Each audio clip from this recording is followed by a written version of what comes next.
जालन्यात महसूल अधिकाऱ्यांच्या आशीर्वादानं गौण खनिजांचे दिवसात ढवळ्या उत्खनन माहिती देण्यासाठी तहसीलदार मॅडमला डझनभर कॉल, मात्र तहसीलदारांना कॉल रिसीव्ह करण्याची ॲलर्जी। कारवाई करण्याऐवजी तलाट्यानं माफियांना लावले पळवून।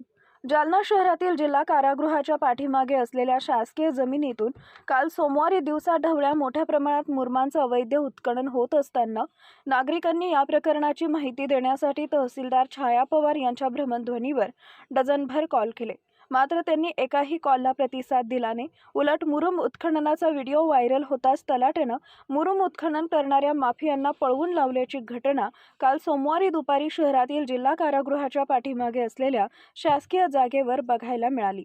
मुरुम उत्खननाचा व्हायरल व्हिडिओ माध्यमांनी जिल्हाधिकारी, उपविभागीय अधिकारी आणि गौण खनिज अधिकाऱ्यांना पाठवल्यानंतर जिल्हाधिकारी आणि गौण खनिज अधिकाऱ्यांनी कारवाईचं आश्वासन दिले खरे, मात्र महसूलचं पथक तिथं पोहोचण्यापूर्वीच संबंधित सजाच्या तलाठ्यानं गौण खनिज माफियांना तिथून पळवून लावल्याची माहिती प्रत्यक्षदर्शींनी दिली आहे।